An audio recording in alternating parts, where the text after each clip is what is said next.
Merci beaucoup pour l'invitation. Franchement, ça m'a fait plaisir quand on m'a dit, voilà, il y a la journée des entraîneurs, on aimerait bien vous entendre. Ça me rajeunit un tout petit peu, comme vous l'avez dit, j'ai fait pas mal de football, j'ai dû arrêter sur des blessures. À l'époque, on n'opérait peut-être pas aussi bien qu'aujourd'hui, mes genoux ne m'ont pas permis d'aller beaucoup plus loin. Mais je dois dire une chose, c'est que j'ai toujours trouvé énormément de parallèles entre ce que l'on vit dans le sport comme individu, dans une équipe, vis-à-vis des enjeux qui sont là, et ce que moi je vis maintenant depuis plusieurs années, également avec une équipe, avec également des enjeux qui parfois sont extrêmement grands.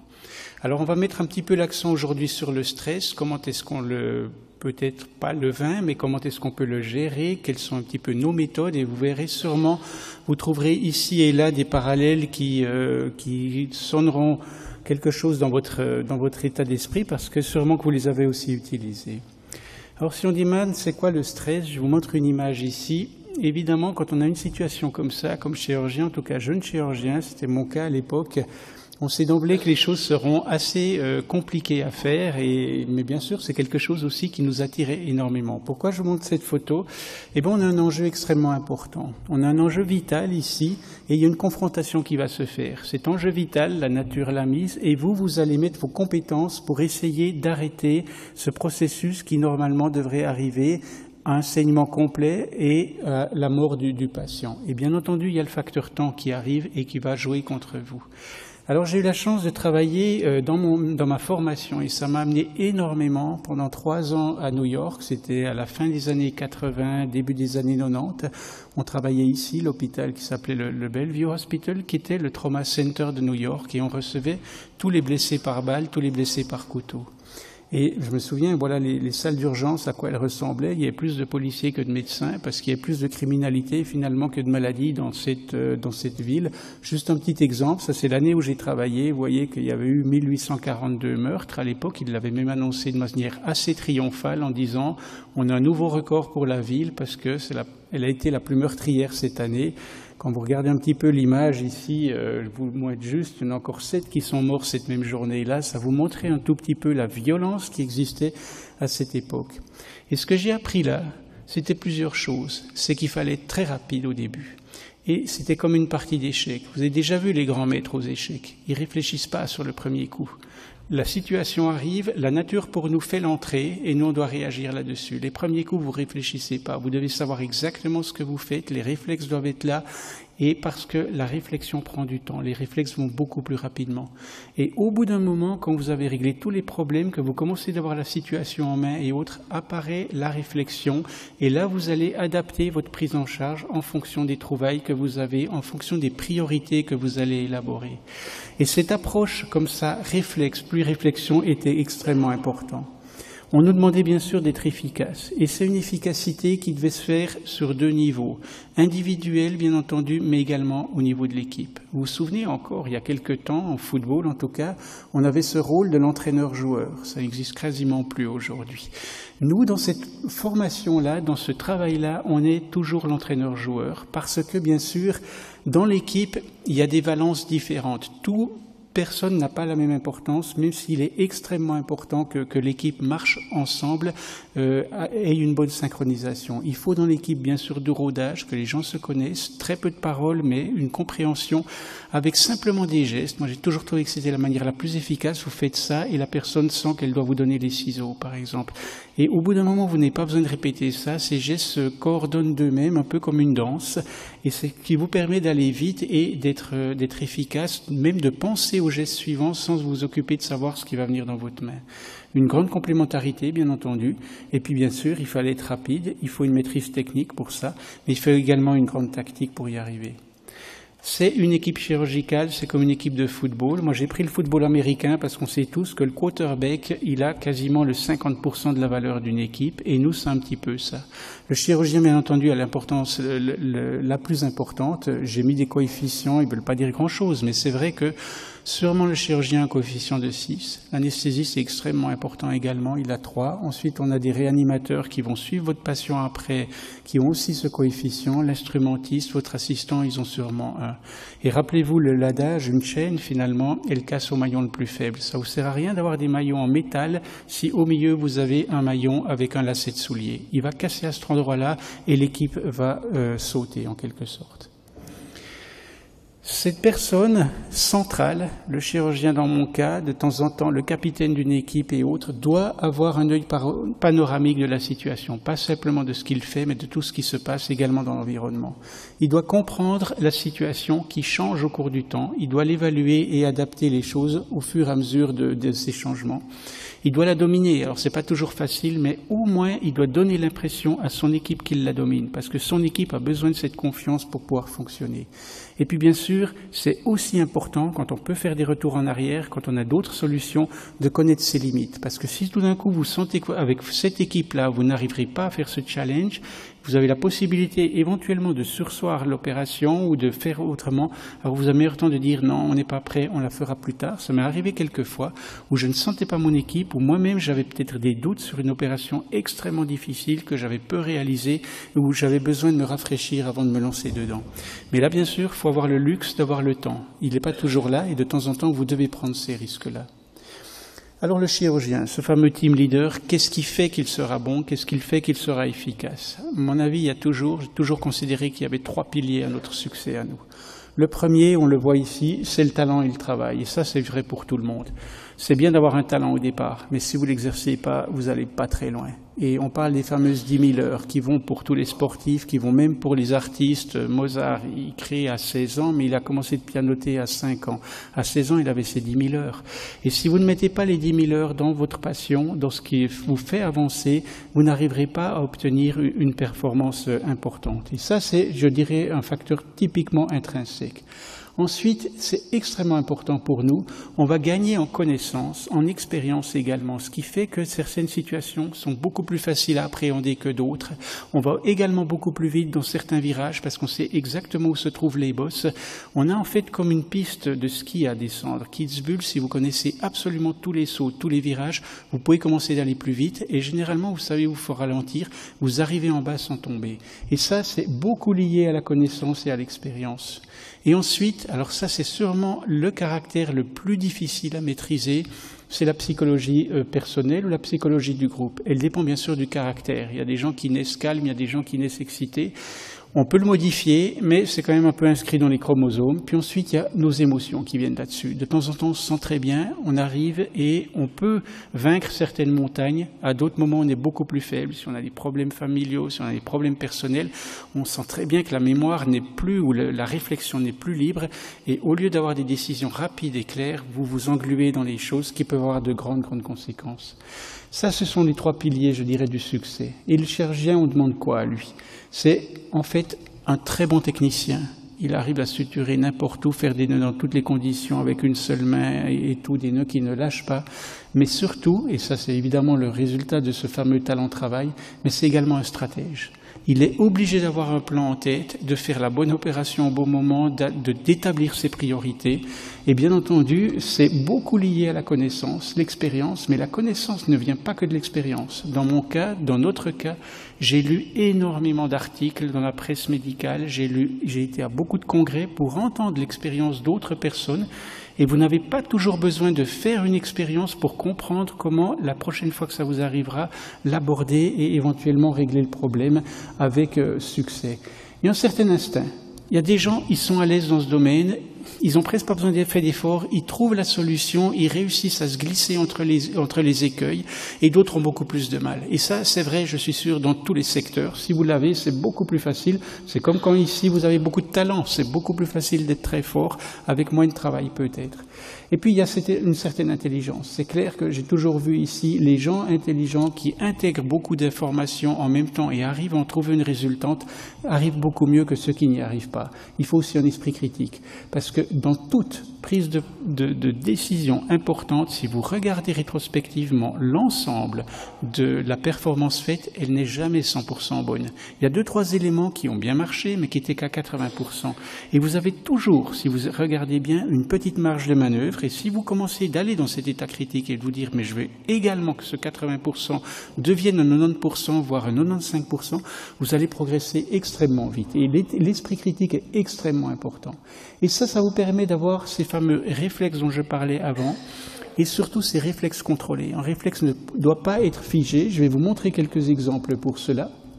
D'abord, prenons la technique et ensuite la stratégie. Je vous montre juste un exemple de technique ici, où vous devez maîtriser les choses.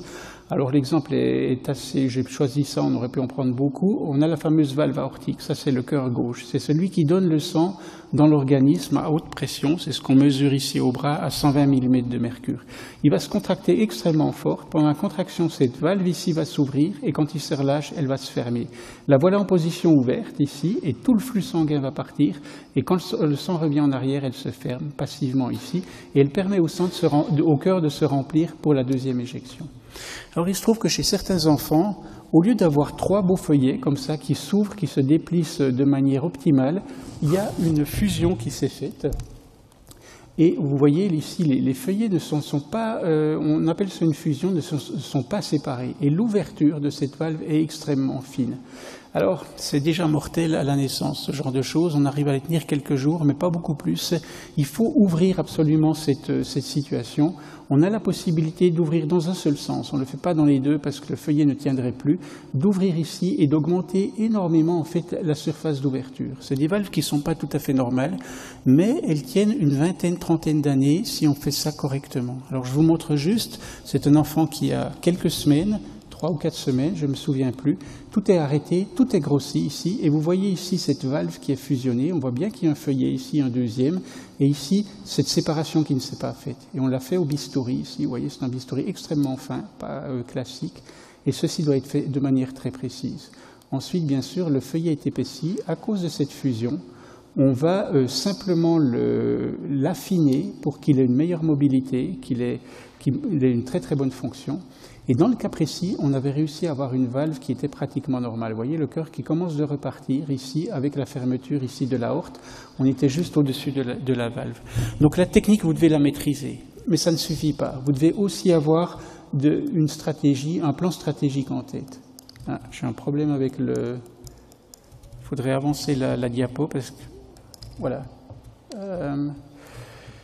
C'est ce fameux réflexe conditionné. Vous devez avoir des connaissances, vous savez savoir ce qu'il faut faire, savoir comment aborder un virage, parce que les réflexes sont rapides. Je vous le disais tout à l'heure, il n'y a pas besoin de réflexion, c'est beaucoup plus rapide que si on doit réfléchir. Et puis aussi, moi je trouve important, ils effacent l'environnement, surtout si l'environnement est hostile. Au bout d'un moment, vous n'entendez plus l'environnement autour de vous, et ça c'est extrêmement important, parce que vous retrouvez vos repères, et vous voyez très bien que vous êtes dans une situation contrôlée, qui vous redonne confiance, mais qui donne aussi confiance à votre équipe, et tout d'un coup, le système se met à marcher comme il faut.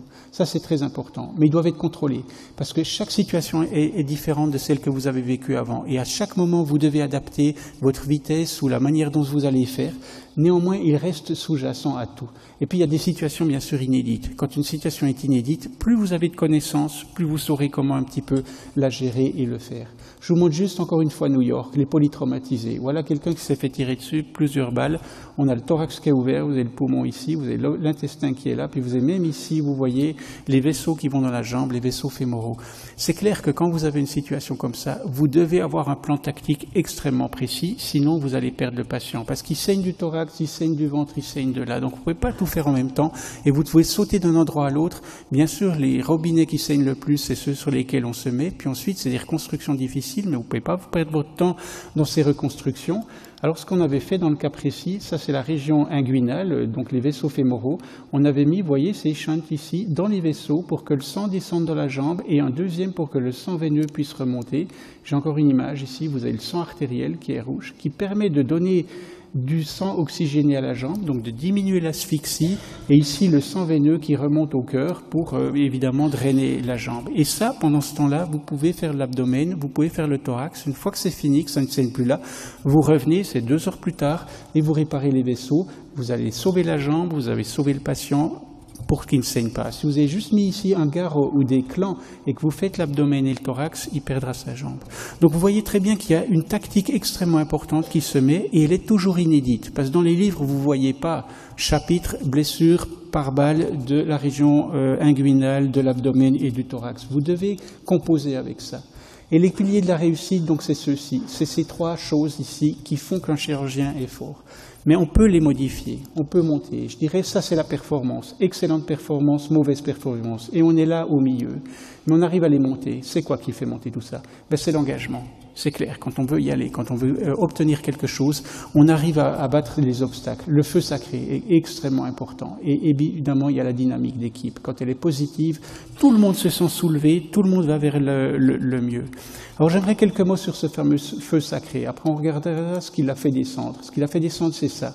C'est le désengagement. Quand vous n'y croyez plus, quand vous êtes découragé, quand vous avez des problèmes peut-être personnels, d'émission, puis vous pouvez aussi avoir une dynamique d'équipe négative. Quand vous ne sentez pas votre équipe tirer la corde comme vous aimeriez, qui vont peut-être dans une autre direction, c'est extrêmement difficile également pour vous. Et de temps en temps, vous devez changer quelques éléments parce que ça tire en bas toute votre performance, toute la performance de l'équipe et finalement la performance globale. Alors je reviens à ce feu sacré parce qu'il est extrêmement important, moi je trouve. Il est soutenu par la passion. C'est ça qui vous donne la braise du feu sacré, qui vous donne l'oxygène sur cette braise. C'est ce qu'on appelle cet état de grâce. Des fois, vous faites des choses et tout va bien. Certains sportifs parlent même de zone. C'est quand vous êtes vraiment au sommet de ceci, vous n'avez presque plus besoin de réfléchir, les choses vont d'elles-mêmes et même des fois, vous êtes surpris de voir, vous dites on doit arriver à ça, normalement on ne devrait pas y arriver parce que c'est presque trop haut, et effectivement on y arrive. Et il y a quelque chose qui est presque incompréhensible, comme s'il y avait un deuxième élément derrière la réflexion qui vous disait non mais tu peux y aller et tu vas y arriver, absolument incontrôlable. Ça c'est évidemment dans la sphère émotionnelle. Après, il y a quand même la sphère rationnelle. Elle est toujours là, elle est toujours importante à mon avis, et elle ne doit jamais être négligée. C'est la préparation. Elle est importante même pour une opération banale chez nous. Il n'y a pas d'opération banale en fin de compte parce que l'enjeu est toujours la vie. Qu'elle soit menacée à 1% ou à 20%, elle est toujours menacée parce que celle qui est menacée à 1%, il suffit de la faire 100 fois pour que l'événement puisse se produire. Donc la préparation est extrêmement importante. C'est un peu les checklists, on en a nous et il faut également les faire. Et puis c'est surtout ce fameux contrôle des détails.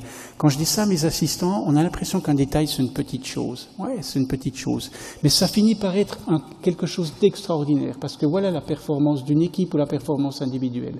C'est facile, je dirais, d'être bon. Vous mettez cette énergie ici, ce travail-là, et vous obtenez tout de suite, vous êtes ici, au milieu de la moyenne, vous pouvez vous contenter de ça. Mais si vous voulez être excellent, vous devez ajouter ces fameux petits détails ici. Et regardez, vous n'augmentez pas beaucoup votre courbe ici. Par contre, l'investissement en énergie, il est aussi important que celui-ci, parce que la courbe est comme ça. On arrive vers une asymptote de l'excellence, et vous devez mettre énormément de choses, énormément d'énergie ici, pour ces fameux petits détails qui vous font progresser de 2 ou 3%. Ces 2 ou 3% vous coûtent pratiquement autant que les 80% en amont. Et c'est clair que vous devez répéter ça et le répéter et le répéter. Et si vous avez le feu sacré, après 10 ans, vous avez toujours cette force de le faire. Si vous ne l'avez pas, après 5 ans, vous commencez de laisser tomber les bras. Et l'autre cas, bien sûr, c'est la déprime, c'est quand vous avez le découragement, la démission de vos responsabilités, en fait le blues. Là, de nouveau, c'est la sphère émotionnelle qui va jouer contre vous. Essayez de garder ça, parce que si vous gardez ça, vous diminuez la chute, voire même vous pouvez rebondir à partir de là et repartir. Parce que si vous arrivez dans l'improvisation, que vous n'êtes plus préparé, vous commencez de faire des compromis dans tous les cas, alors là, il n'y a plus grand-chose qui pourra vous retenir. À mon avis, la chute, elle est programmée pour aller très très basse, voire même jusqu'en bas. Alors le stress maintenant, le stress c'est beaucoup de choses. C'est clair qu'il est un petit peu comme ça, moi je veux dire. Très peu de stress, vous n'arrivez pas à une très grande performance. Il en faut un peu. Ensuite, ça c'est le meilleur, et trop de stress vous fait également tomber, c'est un petit peu l'émotion qui est là-dedans, vous fait aussi tomber dans votre performance. Bon, les footballeurs le savent très bien. Vous êtes prêt pour un match de Coupe Suisse, la finale par exemple, parce qu'il y a du stress, parce qu'il y a de l'émotion, parce qu'il y a quelque chose. Et là, vous allez vous préparer. Si c'est un match de 4e ligue amicale, vous allez travailler là. On ne vous demande pas nécessairement d'aller plus fort, mais il faut qu'il y ait quelque chose qui soit derrière vous également pour vous stimuler. Nous aussi un petit peu. Et cette émotion, en fait, dans le stress, c'est un peu la peur. Et souvenez-vous de ce graphique ici, les 3 piliers de la réussite et autres. C'est clair qu'ils vont monter, si vous arrivez avec le feu sacré jusque-là, mais à partir d'un certain point. Si la peur ou l'émotion est trop forte, ils vont commencer de redescendre. Et c'est quoi cette peur? C'est la peur face aux autres. On a des comptes à rendre éventuellement, surtout dans une équipe par exemple, ou si on a des grosses attentes de tout un pays sur vos épaules, ça devient difficile. Franchement, moi j'ai toujours admiré ces skieurs qui étaient les meilleurs en descente et qui gagnaient la médaille d'or des Jeux Olympiques. Pour moi, c'est un succès mais extraordinaire de réussir à être là ce jour-là. C'est extrêmement dur, ça je trouve. Et bien sûr, on va vous faire des reproches, on a peur des reproches, personne n'aime ça. Mais aussi la peur face à soi-même. On a tous une certaine sensibilité, on a tous une émotion et un affect. Bien sûr, ça dépend aussi si on met sa vie en danger. Je pense qu'un coureur de Formule 1 a d'autres risques qu'un coureur ou disons un chirurgien. Moi, je mets la vie des patients en danger, mais la mienne pas. Et ça, c'est une énorme différence par rapport à ces personnes-là. Le risque sur moi-même, il est juste sur ma réputation, mais il n'est pas tellement sur ma vie. Cela dit, c'est aussi important pour pouvoir avancer. Et le stress, en fin de compte, qu'est-ce qui va vous déterminer? Il va vous déterminer la hauteur et l'amplitude du filin. Si je mets une poutre entre deux trottoirs sur une route, une poutre de 10 cm, et je vous dis, allez sur l'autre trottoir en ne marchant que sur la poutre, vous allez y arriver sans problème. Si tout d'un coup, cette poutre, je vous la mets à 10 mètres du sol, ou 15 mètres, et je vous dis, maintenant faites le même exercice, tout d'un coup, on n'y arrive plus. Pourquoi c'est comme ça? Franchement, elle n'est pas plus dure à faire quand elle est au sol ou autre. Simplement parce que l'émotion joue un rôle à ce moment-là. Comme la courbe, je vais vous les monter, on est en train de tomber dans la courbe parce que l'émotion est trop forte. Parce que sa vie est en danger, parce que son intégrité corporelle est en danger, et tout d'un coup, on a ce réflexe un petit peu de préservation qui fait que vous n'y allez plus, vos membres commencent de trembler. Mais nous, de temps en temps, on n'a pas le choix. On doit traverser la poutre à 15 mètres du sol. Comment est-ce qu'on va y arriver? Ça, c'est extrêmement important. C'est encore une fois l'expérience. Elle est dépendante de la réussite.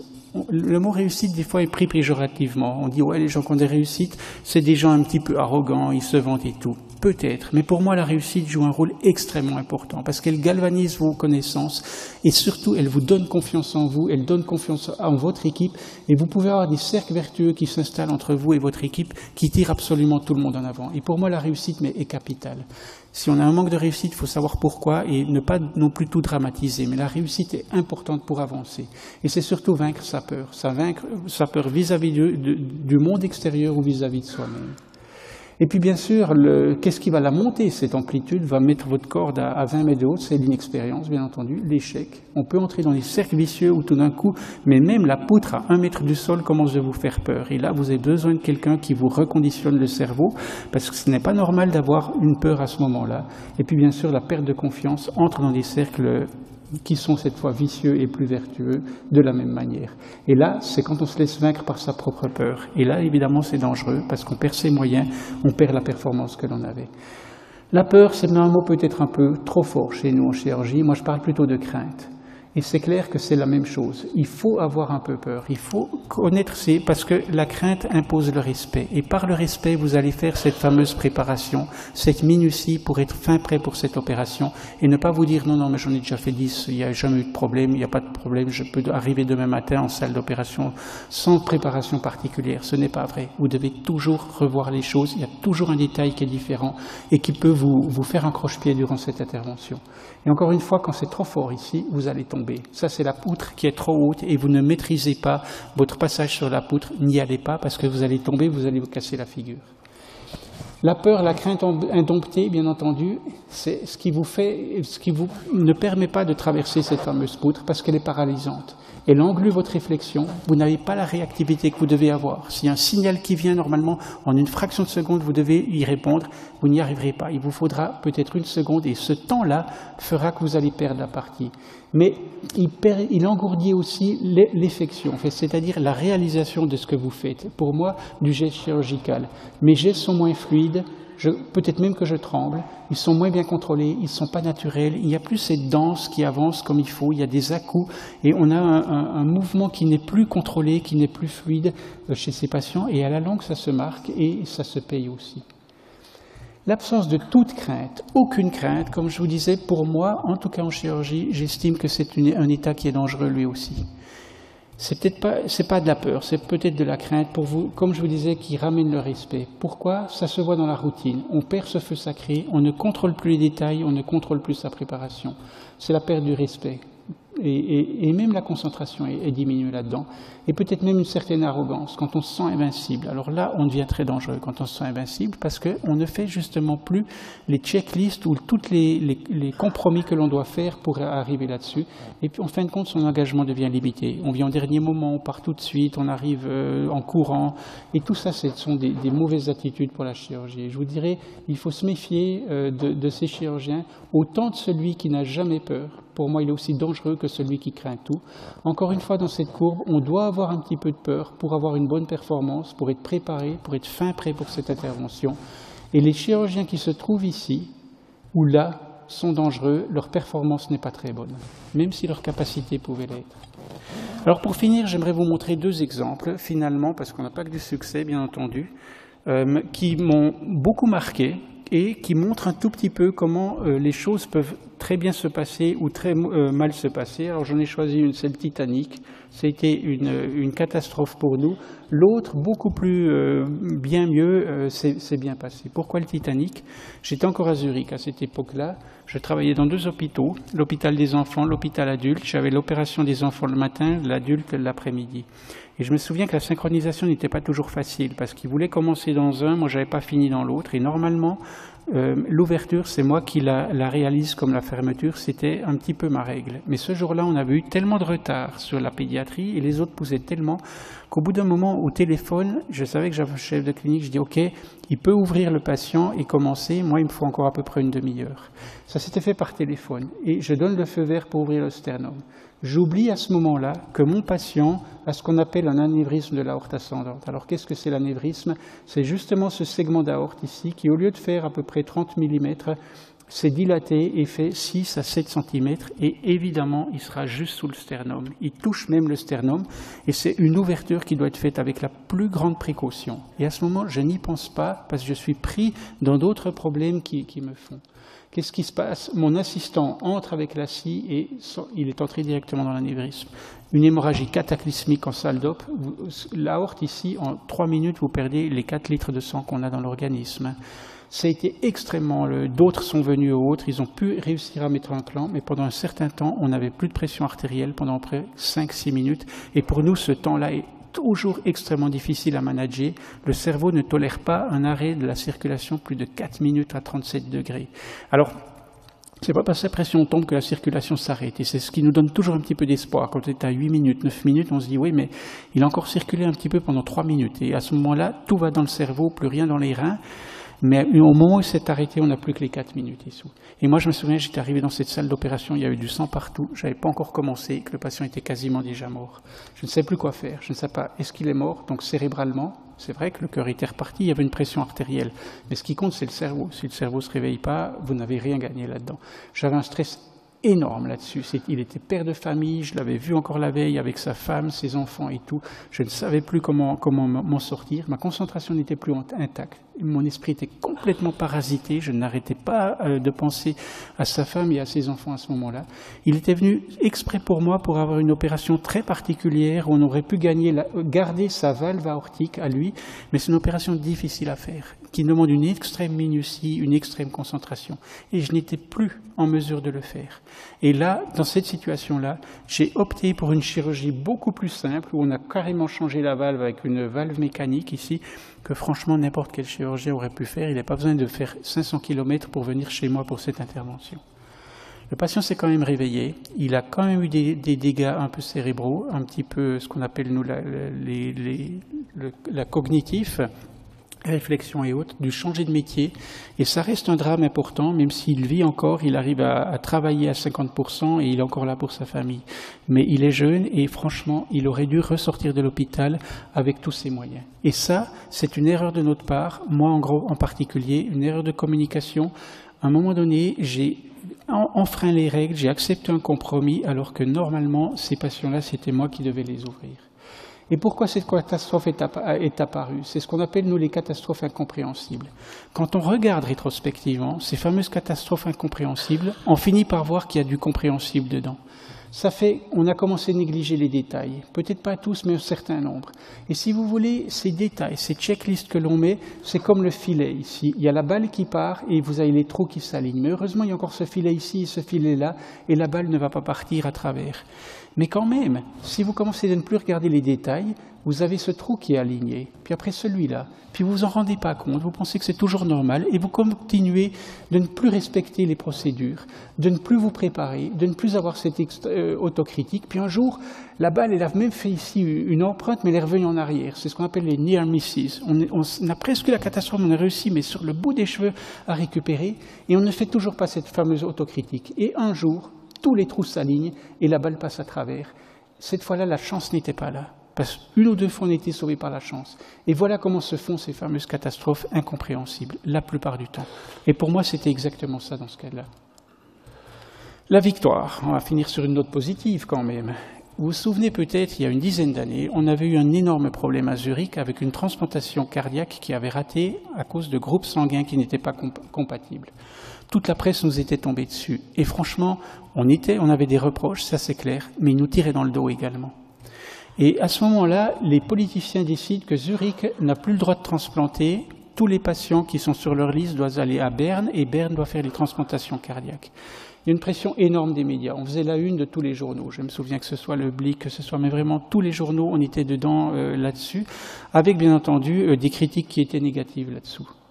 Moi, j'avais la situation difficile qu'un enfant de 4 ans venait d'arriver dans l'hôpital. Il était connu pour un cœur faible, c'est une petite fille, et dans l'hospitalisation, fait une décompensation aiguë et fait un arrêt cardiaque. On commence une réanimation, c'est-à-dire un massage cardiaque, ventilation, on est aux soins intensifs, on déchoque, ce cœur ne revient pas, ça fait 40 minutes, il est toujours en fibrillation, il ne donne pas de contraction. Donc c'est nous qui faisons la circulation sanguine avec le massage cardiaque. On part en salle d'op, je lui mets une circulation extracorporelle pour prendre la circulation, et puis ce qu'on appelle le cœur artificiel, c'est cet engin ici, vous voyez, le sang est attiré ici par le ventricule, sang rouge. Ici, on a une source d'énergie qui va le redonner sous pression et il va circuler dans l'ensemble de l'organisme. Ça, c'est l'exemple que l'on a. Avec cet enfant, on avait dû soutenir les deux côtés. Voilà, c'était cette petite fille, vous voyez. Ici, le ventricule gauche, là, le ventricule droit. Vous voyez la différence de couleur un petit peu des canules, voilà comme elles fonctionnent. Vous voyez cette membrane qui va dans un sens et dans l'autre, qui attire le sang et le repousse. Il y a des valves ici qui fait qu'elles ne vont que dans un sens. Et vous voyez bien que le sang est bleu foncé ici et rouge clair. La lumière est peut-être pas très bonne.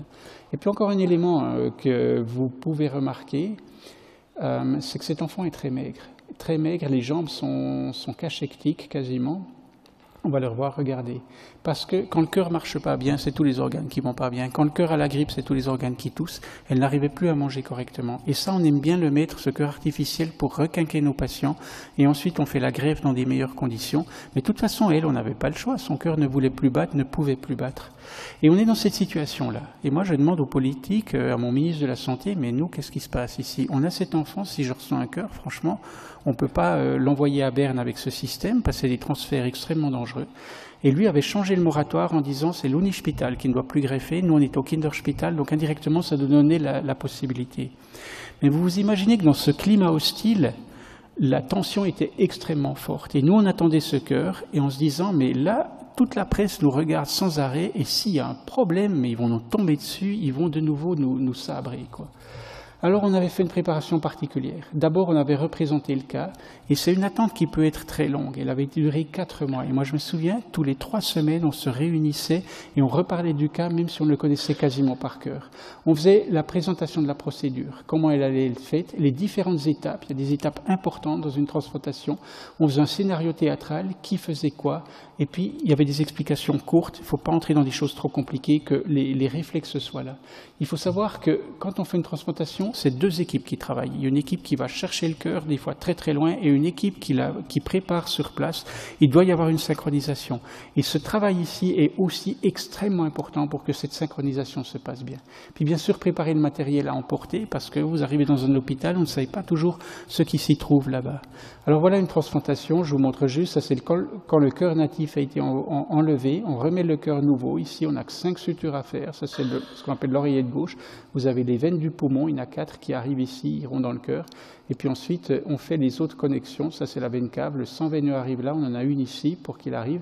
Et puis l'artère pulmonaire pour les poumons, l'autre pour l'aorte. Il y a donc 5 connexions à faire. Techniquement, ça peut être difficile, surtout dans ces cas de cœur artificiel, parce que ça saigne beaucoup. Ils ont des anticoagulants. Il y a beaucoup d'adhérence. Le voilà. 4 mois plus tard, on nous propose un cœur. Et moi, je me souviens, le voilà, le cœur qui arrive. Celui-là fait un long voyage. On est parti le chercher avec un jet, ou voire des hélicoptères, mais quand c'est long, c'est un jet. Et pendant tout le voyage, il ne va pas recevoir une goutte de sang, pas une goutte d'oxygène. C'est-à-dire qu'il est en asphyxie complète. C'est comme si, quand vous nagez, on vous dit que vous êtes sous l'eau, vous n'osez plus respirer, et 3 heures, ça veut dire que c'est une piscine de 75 mètres. Il faut ressortir de l'autre côté et toujours avoir de la force. Et ça, c'est un challenge qui est extrêmement important au niveau de la greffe cardiaque, et surtout chez les enfants, parce que c'est un cœur d'enfant, et on ne fait pas en Suisse, parce qu'on n'en aurait pas assez, on est dans Eurotransplant et pas Suisse Transplant. Donc pour ça, nous, on a toujours des délais extrêmement importants quand on va les chercher à des endroits très très loin, comme Lisbonne, ou dans des trucs comme ça. Et moi, j'avais dit, on avait discuté, on était dit, ok, si le transport nous ramène ce cœur en moins de 3 heures, on le prend. Au-dessus de 3 heures, on ne le prend pas. Et ça, on l'avait décidé bien avant. Et moi, je me souviens, quand l'annonce arrive, on nous dit, voilà, on a un cœur, il a les dimensions à peu près, il a les groupes sanguins, etc. J'avais dit à la Riga, vous me calculez maintenant, avec la météo locale, hein, parce que des fois, s'il neige, vous mettez plus de temps, quel temps il nous faudra? Et je me souviens toujours, il a fallu un certain temps, 2h50. Il faut être logique, si on avait dit 3 heures, on s'est dit 2h50, on y va, quoi. Et moi, je me souviens, j'ai repris toute l'équipe pour faire ça, et on avait refait le briefing comme on l'avait déjà fait 3-4 fois avant. Confirmation des fonctions. Les 2 équipes devaient être clairement définies à ce moment-là. Les pas importants, avec des alternatives s'il y avait un problème à un endroit, le fameux plan B en quelque sorte. Et puis surtout, intégrer les acteurs. Il faut que les gens se sentent dans l'équipe et également importants dans cette équipe pour que justement vous ayez ce feu sacré qui soit réparti à peu près à tout le monde. Parce que s'il y a un petit problème, les gens vous le diront tout de suite. Ils vous aideront à le régler. Si vous êtes tout seul, vous finissez par perdre votre énergie et perdre vos capacités en quelque sorte. Et moi, ma préparation, elle était quand même importante. J'étais le quarterback dans cette histoire. À tout moment, vous devez montrer votre capacité. Parce que vous devez sentir votre équipe, mais vous devez aussi lui donner confiance. Il ne faut absolument pas laisser filtrer le doute, même si j'en avais. Franchement, je n'étais pas tout à fait sûr qu'on y arriverait dans cette histoire-là. Mais là, on sait quand même qu'on a des virages difficiles à prendre, ils ont été identifiés, on devrait réussir à les prendre. Peut-être qu'on met un peu moins de vitesse que d'habitude, mais pour la sécurité. Et puis surtout, pour moi, ça avait été extrêmement important de commencer l'opération moi-même. C'est-à-dire, même la désinfection, le coup sur la peau, le coup de bistouri sur la peau, c'est moi qui l'avais fait. Je me souviens de ces matchs de football où on avait un match extrêmement important, le public était contre vous et tout. Si vous faites l'engagement, vous recevez la balle, vous faites une passe à 3 mètres, puis vous voyez que cette passe, elle arrive dans les pieds de votre collègue, tout est bon. Vous n'essayez pas une passe à 50 mètres entre 2 défenseurs, parce que si vous la ratez, vous perdez déjà la confiance. Vous êtes le public qui vous siffle. Et progressivement, vous voyez bien qu'en faisant des passes faciles, finalement, en dehors du fait qu'il y a un environnement particulier, ça redevient une partie de football, vous reprenez vos repères, le décor disparaît, et vous finissez par être vous-même et à faire l'intervention vous-même. Et moi, quand j'avais ouvert la peau, le saignement était le même, j'avais cautérisé de la même façon, j'étais arrivé plus bas sur le sternum, l'ouverture, et progressivement, vous remarquez que c'est une opération un peu comme une autre, même s'il y a un contexte particulier, mais surtout le décor, les fameux journalistes et tout, disparaissent et vous faites cette opération comme vous deviez la faire. Et pour moi, ça avait été extrêmement important d'entrer avec un terrain conquis et un terrain bien connu qui remette un petit peu cette confiance. Elle n'était pas entamée, mais elle avait besoin d'être consolidée. On a réussi avec cet enfant, et les raisons du succès, moi j'ai toujours pensé, parce qu'on avait une bonne équipe, ça c'était la première chose, et tout le monde y croyait, et tout le monde a mis du sien. Les pas majeurs étaient extrêmement bien identifiés, je dirais même contrôlés, les rôles étaient définis, ils étaient motivés. En tout cas, chacun avait à un moment donné une fonction, c'est-à-dire qu'à chacun, à un moment donné, tenait la vie de cet enfant et la donnait à l'autre. Mais même si c'est seulement 20 secondes, vous vous sentez extrêmement impliqué dans le processus et faisant partie de cet énorme chantier qu'on avait fait pour sauver sa vie. Très, très impliqué. Et sûrement, ce jour-là, la malchance n'a pas été contre nous. Parce que si on avait eu de la malchance, c'est clair qu'on n'aurait pas réussi non plus. Mais si c'est la malchance qui doit vous faire tomber et que vous avez tout fait juste ici, vous avez au moins un élément pour un peu vous consoler. Si vous n'avez pas ça, mais les reproches sont insupportables à ce moment-là. Et voilà la gestion des risques en quelque sorte. On est une chaîne, on n'est pas tout seul, même s'il y a des maillons qui sont un peu plus gros que les autres. Ils doivent tous être extrêmement solides. Attention les détails. Les filtres qui sont là, au bout d'un moment, il y en a quelques-uns qui disparaissent et on voit qu'il n'y en a plus qu'un ou deux. Et c'est la routine, un de nos grands ennemis à nous, sûrement à vous aussi. Il faut de la complémentarité, il faut ces filtres, il faut ces fameux réflexes. Puis la confiance joue un rôle vraiment extrêmement important. Voilà comment nous, on gère notre stress un petit peu. Il faut contrôler ses émotions, ça c'est clair. La peur est le plus difficile parce que si elle est paralysante, vous n'y arrivez plus. Heureusement, l'expérience est là, la confiance en soi, la confiance en l'équipe. Quand tout va dans des sens positifs, c'est beaucoup plus facile. Il faut maintenir le respect vis-à-vis de ce que l'on fait. Moi, c'est des opérations où il y a quand même un enjeu vital. Si je perds le respect vis-à-vis de cet enjeu-là, je deviens dangereux. Et puis, bien sûr, il faut des schémas de sauvetage. Encore une fois, les réflexes contrôlés, parce qu'ils ne sont pas toujours, absolument, il faut savoir les adapter à la situation, sont extrêmement importants. Voilà, je crois que je suis au bout de ma présentation. Je vous remercie en tout cas de votre attention et puis prêt pour les questions.